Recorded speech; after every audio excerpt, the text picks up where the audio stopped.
Friends, എല്ലാവർക്കും cook and ക്രാഫ്റ്റിൻ്റെ ഒരു പുതിയ വീഡിയോയിലേക്ക് സ്വാഗതം. സോ ആരെങ്കിലും നമ്മുടെ ചാനൽ പുതുതായിട്ട് കാണുന്നുണ്ടെങ്കിൽ ചാനൽ സബ്സ്ക്രൈബ് ചെയ്യുക. അതുപോലെ തന്നെ നമ്മുടെ വീഡിയോ ഇഷ്ടപ്പെടുകയാണെങ്കിൽ ലൈക്ക് ചെയ്യുക, ഷെയർ ചെയ്യുക, കമൻറ്റ് ചെയ്യുക. അപ്പോൾ ഇന്ന് നമ്മളൊരു റൈസ് റെസിപ്പിയാണ് ഉണ്ടാക്കാൻ പോകുന്നത്. കബാലിയത്ത്, നമ്മുടെ ബിരിയാണി അതുപോലെ തന്നെ മന്തി റൈസ്, അതിൽ നിന്നൊക്കെ കുറച്ച് ഡിഫറെൻ്റ് ആയിട്ടുള്ള ഒരു ഡിഷാണ്. വളരെ ഈസിയാണ് ഉണ്ടാക്കാനായിട്ട്. കുറച്ച് ഇൻഗ്രീഡിയൻസ് മാത്രമേ വേണ്ടുള്ളൂ. അതുപോലെ തന്നെ സൂപ്പർ ടേസ്റ്റിയാണ്. അപ്പോൾ ഇതെങ്ങനെ ഉണ്ടാക്കുന്നത് നോക്കാം. ഇതിന് വേണ്ടിയിട്ടുള്ള ഇൻഗ്രീഡിയൻസ് എന്തൊക്കെയാണെന്ന് നോക്കാം. നമ്മളിവിടെ 2 കിലോ ചിക്കനാണ് യൂസ് ചെയ്യുന്നത്. അപ്പോൾ അതിലേക്ക് വേണ്ടിയിട്ടുള്ള ഇൻഗ്രീഡിയൻസ് ആണ് പറയുന്നത്. 1 കിലോ സബോള വേണം, പിന്നെ ഒരു ക്യാപ്സിക്കം, അതുപോലെ തന്നെ ഒരു വലിയ ക്യാരറ്റ്. ഇനി അതിലേക്ക് വേണ്ടത് മാഗി ക്യൂബാണ്. ഇനി അതിലേക്ക് വേണ്ട പൊടികൾ എന്തൊക്കെയാണെന്ന് നോക്കാം. മഞ്ഞൾപ്പൊടി വേണം, മല്ലിപ്പൊടി വേണം, പിന്നെ കബ്സ മസാല അല്ലെങ്കിൽ മന്തി മസാല വേണം. പിന്നെ നമ്മളിവിടെ യൂസ് ചെയ്യുന്നത് സൺഫ്ലവർ ഓയിലാണ്. ഇനി അതിലേക്ക് കുരുമുളക് പൊടി കൂടി വേണം. ഈ മല്ലിച്ചപ്പ് പൊതിയ നമ്മൾ ചെറുതാക്കി അരിഞ്ഞു വെച്ചിട്ടുണ്ട്. ഇഞ്ചി വെളുത്തുള്ളി പേസ്റ്റ്, പിന്നെ 9 പച്ചമുളക് എടുത്തിട്ടുണ്ട്. എരിവിന് വേണ്ടി വേറെ മുളക് പൊടിയൊന്നും നമ്മൾ യൂസ് ചെയ്യുന്നില്ല. 2 കിലോ ചിക്കനാണ് നമ്മളിവിടെ എടുത്തിട്ടുള്ളത്. ഇനി നമുക്ക് മസാല എങ്ങനെ ഉണ്ടാക്കുന്നത് നോക്കാം. ആദ്യം തന്നെ നമ്മളൊരു വലിയ ഉരുളി വെച്ചിട്ടുണ്ട്. ഇനി അതിലേക്ക് സൺഫ്ലവർ ഓയിൽ ഒഴിച്ചു കൊടുക്കാം. എണ്ണ നന്നായി ചൂടായതിന് ശേഷം അതിലേക്ക് സവോള ഇട്ട് കൊടുക്കാം. ഉള്ളി നന്നായി തന്നെ വഴറ്റിയെടുക്കണം. നമ്മൾ മസാല ഒക്കെ ഉണ്ടാക്കുമ്പോൾ വഴറ്റുന്ന പോലെ തന്നെ വഴറ്റണം. കുറച്ച് ഉപ്പ് കൂടി ആഡ് ചെയ്യുവാണെങ്കിൽ പെട്ടെന്ന് വഴന്ന് കിട്ടും. ഇനി അതിലേക്ക് പച്ചമുളക് നീളത്തിൽ അരിഞ്ഞു വെച്ചത് കൂടി ഇട്ട് കൊടുക്കാം. എന്നിട്ട് നന്നായി വഴറ്റി കൊടുക്കുക.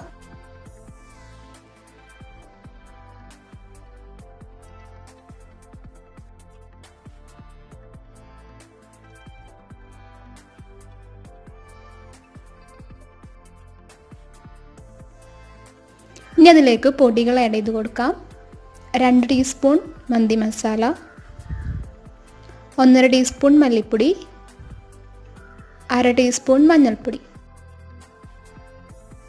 എല്ലാം കൂടി നന്നായി മിക്സ് ചെയ്ത് കൊടുക്കാം. നമ്മുടെ പൊടികളുടെ ഒക്കെ റോ സ്മെല്ലൊന്ന് മാറി കിട്ടുന്ന വരെ നന്നായി മിക്സ് ചെയ്ത് കൊടുക്കാം. ഇനി അതിലേക്ക് നമുക്ക് ചിക്കൻ ആഡ് ചെയ്ത് കൊടുക്കാം. 2 കിലോ ചിക്കനാണ് നമ്മൾ എടുത്തിട്ടുള്ളത്. സാധാരണ നമ്മൾ കറിയിൽക്കൊക്കെ അരിയുന്ന പോലെ തന്നെയാണ് കട്ട് ചെയ്തിട്ടുള്ളത്.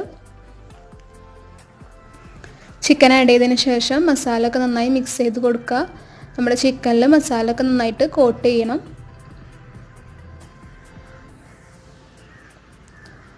ഇനി അതിലേക്ക് നമുക്ക് മാഗി ക്യൂബ് കൂടി ആഡ് ചെയ്ത് കൊടുക്കാം.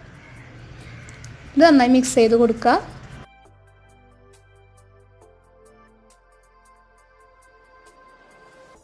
ചിക്കനിൽ ഓൾറെഡി വെള്ളം ഉള്ളത് കൊണ്ട് തന്നെ നമ്മൾ കുറച്ച് മാത്രമേ വെള്ളം ആഡ് ചെയ്യുന്നുള്ളൂ. ഒരു 1/2 കപ്പ് വെള്ളം കൂടി അതിലേക്ക് ആഡ് ചെയ്ത് കൊടുക്കാം. എന്നിട്ട് നന്നായി മിക്സ് ചെയ്ത് കൊടുക്കണം. ഇനി നമുക്ക് ചിക്കൻ ഒന്ന് അടച്ചു വെച്ചതിന് ശേഷം നന്നായി വേവിച്ചെടുക്കണം. ചിക്കനൊക്കെ നന്നായി വെന്ത് വന്നിട്ടുണ്ട്. ഇനി അതിലേക്ക് നമുക്ക് വലുതാക്കി അരിഞ്ഞു വെച്ച ക്യാപ്സിക്കം അതുപോലെ തന്നെ ക്യാരറ്റ് കൂടി ആഡ് ചെയ്ത് കൊടുക്കാം. എന്നിട്ടൊന്ന് മിക്സ് ചെയ്ത് കൊടുക്കുക. അതിലേക്ക് തന്നെ 1 ടീസ്പൂൺ കുരുമുളക് പൊടി കൂടി ആഡ് ചെയ്ത് കൊടുക്കുക.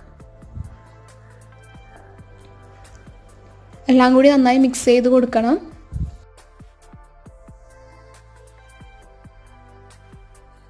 ഇനി ലാസ്റ്റായിട്ട് നമുക്ക് കുറച്ച് മല്ലിയിലയും പുതിനയിലയും ചെറുതാക്കി അരിഞ്ഞത് കൂടി ആഡ് ചെയ്ത് കൊടുക്കണം. എന്നിട്ട് എല്ലാം കൂടി നന്നായി മിക്സ് ചെയ്ത് കൊടുക്കുക. അപ്പോൾ നമ്മുടെ മസാല അതുപോലെ തന്നെ ചിക്കനും നന്നായി റെഡിയായി വന്നിട്ടുണ്ട്. ഇനി നമുക്കിത് മാറ്റി വയ്ക്കാം. ഇനി നമ്മൾ റൈസാണ് ഉണ്ടാക്കാൻ പോകുന്നത്. അതിന് വേണ്ടിയിട്ട് സൺഫ്ലവർ ഓയിൽ ഒഴിച്ചു കൊടുക്കുക. അതിലേക്ക് പട്ട, ഗ്രാമ്പു, ജാതിപത്രി കൂടി ഇട്ട് കൊടുക്കുക. ഒന്ന് ഇളക്കി കൊടുത്തതിന് ശേഷം നമുക്ക് വെള്ളം ഒഴിച്ചു കൊടുക്കാം. നമ്മൾ 1.5 കിലോ അരിയാണ് എടുത്തിട്ടുള്ളത്. അതിലേക്ക് ഡബിൾ വെള്ളം വേണം ഒഴിച്ചു കൊടുക്കാനായിട്ട്. അരി നമ്മൾ നേരത്തെ കുതിർത്ത് വെക്കണം. ഒരു അരമണിക്കൂർ മുന്നെങ്കിലും നമ്മൾ കുതിർത്ത് വെക്കണം. നമ്മൾ ബർക്കത്ത് റൈസാണ് ഇവിടെ യൂസ് ചെയ്യുന്നത്. അതിലേക്ക് കുറച്ച് ഉപ്പ് കൂടി ആഡ് ചെയ്ത് കൊടുക്കുക. കുറച്ച് മന്തി മസാല കൂടി ആഡ് ചെയ്യണം. പിന്നെ 1 ടീസ്പൂൺ ലൈം കൂടി ആഡ് ചെയ്ത് കൊടുക്കുക. അതിലേക്ക് 1 ടീസ്പൂൺ നെയ്യ് കൂടി നമ്മൾ ആഡ് ചെയ്ത് കൊടുക്കുന്നുണ്ട്. ഒരു മാഗി ക്യൂബ് കൂടി ഇട്ട് കൊടുക്കുക.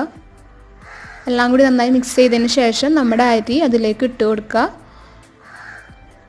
എന്നിട്ട് നല്ലപോലെ ഇളക്കി കൊടുക്കണം. അതിലേക്ക് നമ്മൾ ചിക്കൻ്റെ മസാലയിൽ നിന്ന് കുറച്ച് ഗ്രേവി മാത്രം എടുത്തിട്ട് അതുകൂടി ആഡ് ചെയ്ത് കൊടുക്കണം. നമ്മൾ നേരത്തെ ഉണ്ടാക്കി വെച്ച സെയിം ചിക്കൻ്റെ മസാല തന്നെയാണ്, അതിൽ നിന്ന് കുറച്ച് മാത്രമേ നമ്മൾ എടുത്തിട്ടുള്ളൂ. എല്ലാം കൂടി നന്നായി മിക്സ് ചെയ്ത് കൊടുക്കുക. ഒരു 10 മിനിറ്റ് ആകുമ്പോഴേക്കും നമ്മുടെ റൈസ് നന്നായി വെന്ത് വരും. ഇനി നമ്മൾ ദം ഇടുകയാണ് ചെയ്യുന്നത്. നമുക്ക് അരമണിക്കൂറിന് ശേഷം നമുക്ക് തുറന്ന് നോക്കാം. നമ്മുടെ റൈസ് ഇവിടെ നന്നായി റെഡിയായി വന്നിട്ടുണ്ട്. അതെല്ലാം കൂടി ഒന്ന് ഇളക്കി കൊടുക്കുക. സോ നമ്മുടെ റൈസ് ഇവിടെ റെഡി ആയിട്ടുണ്ട്. ഇനി നമുക്കതൊരു സെർവിങ് ഡിഷിലേക്ക് മാറ്റാം. ആദ്യം തന്നെ നമ്മൾ റൈസ് ഇട്ട് കൊടുക്കുക അടിയിൽ. അതിന് മുകളിലാണ് നമ്മൾ മസാല ഇട്ട് കൊടുക്കുന്നത്. അപ്പോൾ നമ്മളുടെ അടിപൊളി ടേസ്റ്റി ആയിട്ടുള്ള കബാലിയത്ത് ഇവിടെ റെഡിയായി വന്നിട്ടുണ്ട്. എല്ലാവരും ട്രൈ ചെയ്ത് നോക്കണം. നമ്മൾ ബിരിയാണിയൊക്കെ കഴിക്കുന്നതിനെക്കാട്ടിയും കുറച്ചുകൂടി വെറൈറ്റി ആയിട്ടുള്ളൊരു ഡിഷാണ്. അതുപോലെ തന്നെ ഇൻഗ്രീഡിയൻസ് ഒക്കെ കുറച്ചേ വേണ്ടുള്ളൂ. അപ്പോൾ എല്ലാവരും ട്രൈ ചെയ്ത് നോക്കുക. ഒരു അറേബ്യൻ ഡിഷ് കൂടിയിട്ടാണ്. നമ്മൾ വീട്ടിലുള്ള ഇൻഗ്രീഡിയൻസ് മാത്രമേ യൂസ് ചെയ്തിട്ടുള്ളൂ. എക്സ്ട്രാ ആയിട്ട് മന്തി മസാല മാത്രമാണ് ആഡ് ചെയ്തിട്ടുള്ളത്. അത് നമുക്ക് സൂപ്പർ മാർക്കറ്റിലൊക്കെ കിട്ടും. അപ്പോൾ എല്ലാവരും ട്രൈ ചെയ്ത് നോക്കുക. വളരെ ടേസ്റ്റിയാണ്. അതുപോലെ തന്നെ കുറച്ച് സ്പൈസി കൂടിയിട്ടാണ്. അപ്പോൾ നമ്മുടെ വീഡിയോ ഇഷ്ടപ്പെട്ടിട്ടുണ്ടെങ്കിൽ എല്ലാവരും ലൈക്ക് ചെയ്യുക, ഷെയർ ചെയ്യുക, കമൻറ്റ് ചെയ്യുക. അതുപോലെ തന്നെ എല്ലാവരും സേഫായിട്ട് തന്നെ ഇരിക്കുക. അപ്പോൾ നെക്സ്റ്റ് ഒരു വീഡിയോയിൽ കാണാം. അതുവരേക്കും ടേക്ക് കെയർ. Bye bye.